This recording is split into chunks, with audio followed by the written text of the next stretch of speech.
Intermediate చదివేటటువంటి పాప environment అంటే వాతావరణం యొక్క ప్రాధాన్యత ఏంటి, ఈనాడు ప్రతి మానవుడు ఈ భూమిపై ఉన్నటువంటి వాతావరణాన్ని, ఈ పచ్చనటువంటి ఎన్విరాన్మెంట్ ఎలా కాపాడుకోవాలి, దాని ఆవశ్యకత ఏంటి అనే విషయాన్ని దేశంతో పాటు ప్రపంచ దేశాల దృష్టిని ఆకర్షించే విధంగా ఆ చిన్న వయసులోనే ఇంటర్మీడియట్ ఫస్ట్ ఇయర్ స్థాయిలోనే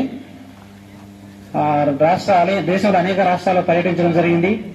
అదేవిధంగా ప్రపంచంలో ఉన్నటువంటి దాదాపు 5 దేశాలకు విజిట్ చేసి ఈ ఎన్విరాన్మెంట్ యొక్క ఇంపార్టెన్స్ గురించి తెలియజేసేటువంటి అమ్మాయి గీతిక అమ్మాయి.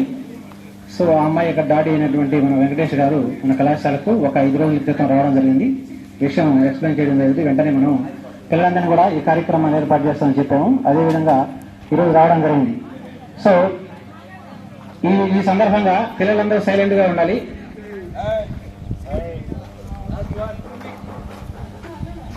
ఇప్పుడు ఈ వాతావరణం యొక్క ప్రొటెక్షన్, ఎన్విరాన్మెంటల్ ప్రొటెక్షన్ అనేది ప్రపంచవ్యాప్తంగా అత్యంత ముఖ్యమైనటువంటి ఆ మ్యాటర్ ఆఫ్ ది డిస్కషన్ అయిపోయింది.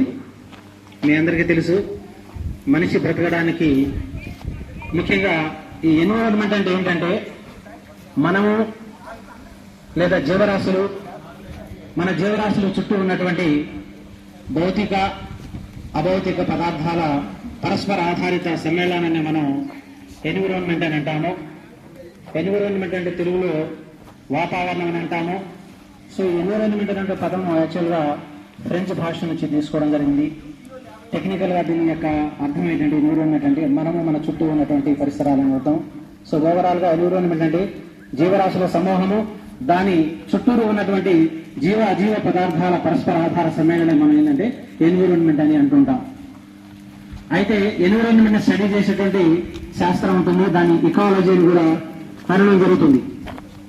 అయితే ఈనాడు ఎందుకు సార్ యొక్క ఎన్విరాన్మెంట్ యొక్క ప్రాధాన్యత మానవుడికి అంటే మీ అందరికీ తెలుసు, మనిషి బ్రతకడానికి కావలసినటువంటి ఆక్సిజన్ కూడా ఈ ఎన్విరాన్మెంట్ నుంచి వస్తుంది. మనం తినేటువంటి ఆహారం కూడా ఈ యొక్క పరివారం నుంచే వస్తుంది. మనం కట్టుకునే బట్టలు కూడా ఈ పర్యావరణం నుంచి వస్తాయి. అలాగే మనం వాడేటటువంటి మన జీవన సుఖ సంతోషాలతో గడపడానికి కావాల్సిన అన్ని రకాల సౌకర్యాలు, పరికరాలన్నీ కూడా ప్రకృతి నుంచి వస్తాయి.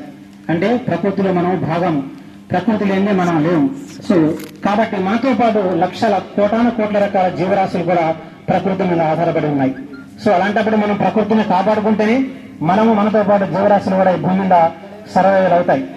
ముఖ్యంగా మనకు కావలసినటువంటి ఆక్సిజన్ ఇచ్చేది మొక్కలనే విషయం ప్రతి అందరికీ తెలిసిన విషయమే. సో మొక్కలు ఉంటేనే ఆక్సిజన్ వస్తుంది.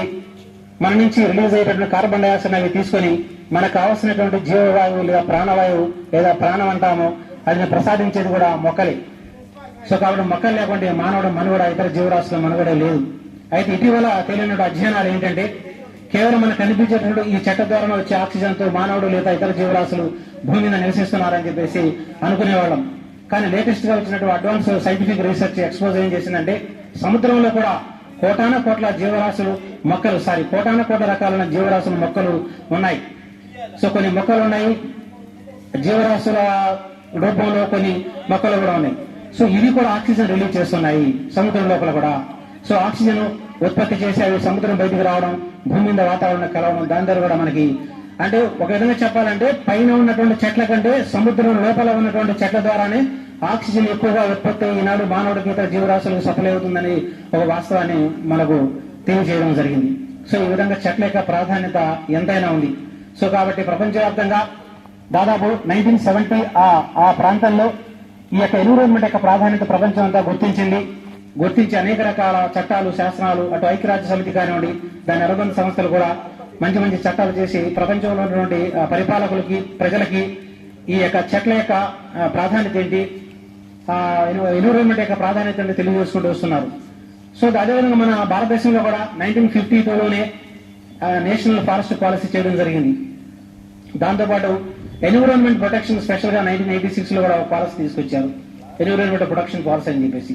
తర్వాత ఎన్విరాన్మెంట్ ఎవరైనా హాని చేస్తున్నట్టుంది వారి మీద కేసు పెట్టి వారి మీద తగిన శిక్షలు తీసుకునే విధంగా గ్రీన్ ట్రిబ్యునల్స్ కూడా మనకు రీసెంట్ గా 2010లో కూడా గ్రీన్ ట్రిబ్యునల్స్ కూడా ఏర్పాటు చేయడం జరిగింది. దాంతోపాటు అనేక మంది మేధావులు, ప్రకృతి ప్రేమికులు వాళ్ళు కూడా మన దేశంలో ముఖ్యంగా మేధా పట్కర్ గుజరాత్ లో నర్మదా బచావో ఆందోళన ద్వారా ఒక మహిళ ప్రపంచ దృష్టిని ఆకర్షించింది. ఆ నర్మదా ప్రాంతంలో ఉన్నటువంటి ఆ సెన్సిటివ్ ఆ ఎన్విరాన్మెంట్ కాపాడడానికి ఆమె తీవ్రస్థాయిలో కృషి చేయడం జరిగింది. దాంతోపాటు మనకు అందరికీ తెలుసు చిక్కో ఉద్యమం అని చెప్పేసి, అంటే హక్ ది ట్రీ అని, అంటే ప్లాంట్ ని వాళ్ళు కౌగులించుకొని అక్కడ ఉన్న ట్రైబ్ ఆ యొక్క చెట్ల యొక్క ప్రాధాన్యత తెలియజేస్తూ మనకు సుందర్లాల్ బహునా కూడా చాలా పెద్ద స్థాయిలో ఈ యొక్క మూవ్మెంట్ తేవడం జరిగింది. దాని ద్వారా కూడా ప్రపంచంలో ముఖ్యంగా మన భారతదేశంలో ప్రజలకు ఎన్విరాన్మెంట్ యొక్క ముఖ్యంగా చెట్లు ఎందుకు నరకూడదు, ఎలా పెంచాలి అనే దాని మీద కూడా అవేర్నెస్ క్రియేట్ చేయడం జరిగింది. సో అలాగే అప్పి ఉద్యమం కర్ణాటకలో కూడా మనం చూస్తూ ఉంటాం.